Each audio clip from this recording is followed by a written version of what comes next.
Hi everyone. This video is on Vasi, which is a VRF aware software infrastructure. This was firstly introduced in the year 2010 and then it has an evolution journey path.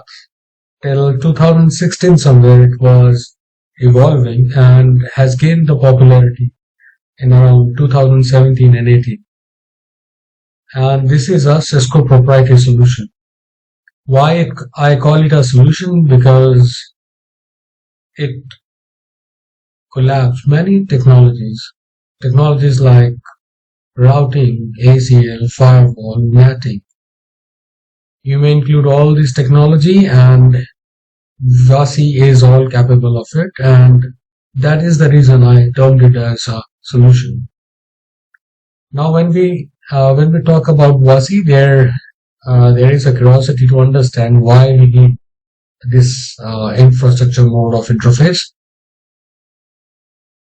So prime reason for using Vasi is when we have a requirement to do some kind of a inter VRF uh, task, or you can say inter VRF routing.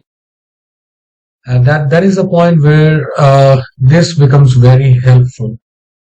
Now, Vasi interfaces are basically designed to manage the traffic within two different VRFs. So inter VRF communication or the traffic flow can be maintained using Vasi.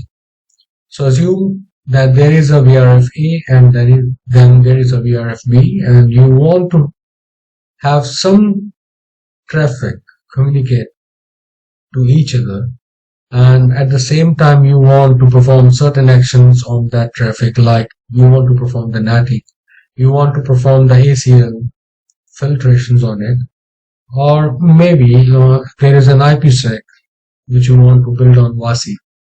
So this all is possible using the Vasi, and it is really helpful if you talk about the task or the flows while maintaining the VRF segregations. So when we say Vasi as a solution, it has a combination of technologies involved. Firstly, the routing part. It is compatible. It can perform, or it supports all the IGPs and the BGP. When you talk about the VRF, it supports VRF Lite and the full VRF implementation as well. At the same time, being a logical interface, it has certain disadvantages. Not should not be calling as disadvantage, but there are certain things which Vasi cannot perform as of now. Firstly, MPLS. Vasi cannot perform MPLS trafficking, or it doesn't perform the traffic engineering. No QoS support, traffic shaping, or the bandwidth. At the same time, multicast is also not supported. So these are the little facts about Vasi. But when, in order to understand Vasi, we need to understand like what is the traffic flow, how the packet is going, and what are the benefits, or what are the key points we should have in our mind while talking or troubleshooting all or configuring the Vasi interfaces. So here is a diagram, a very small descriptive diagram. When we talk about Vasi interface, the very first thing of concern is the packet flow. So in this example or in the diagram, you will find three arrows. And these are basically the three stages wherein the packet will come into the VRF, will get to the Vasi interface. On the left hand side, I have coined or termed it as a Vasi left 10, which is the left side of the communication. And on the right, we have a Vasi right interface. So this is how the communication will happen for a packet, or we can call it as a packet life cycle or the life journey of a packet when we talk about Vasi. So let's assume there is a packet coming right beneath from the router on the left. It started and it has to communicate with the right hand side, then the down router, and then on the right hand side.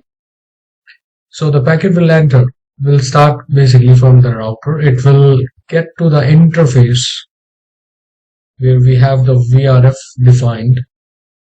It will get to the VRF and will do a lookup.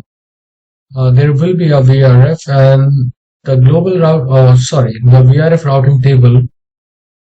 While checking the VRF routing table, it will look out for the route and would be forwarded to the respective interface. So this is the first hop, and here if we look deep inside under packet analyzer, you will find that there is a decrement of 1 TTL. So at this stage 1 TTL is lost. Now when the packet enters towards the right interface, which is the right, Vasi right, then again there will be a lookup. Vasi, the VRF red routing table would be consulted and the packet is forwarded. So in this overall communication, there will be a TTL decrement of 2 hops. So we can have a fair idea that we have 2 IP hops in between. Like one is for the Vasi left interface, and the second one is for the Vasi right interface. So these hops will be the IP hops or the layer 3 hops, and that is the reason there is a loss of 2 TTL hop counts. And the third, if we talk about the traffic from left towards the right router, third would be the destination hop.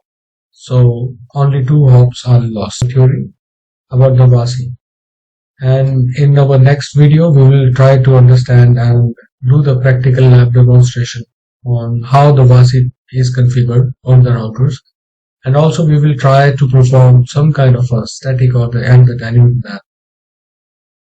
The communication will be only on the basis of static routing, and if we want to cover the protocol based, the IGP or the BGP protocol based routing with the Vasi concept, we can also do that, but might be later in the series.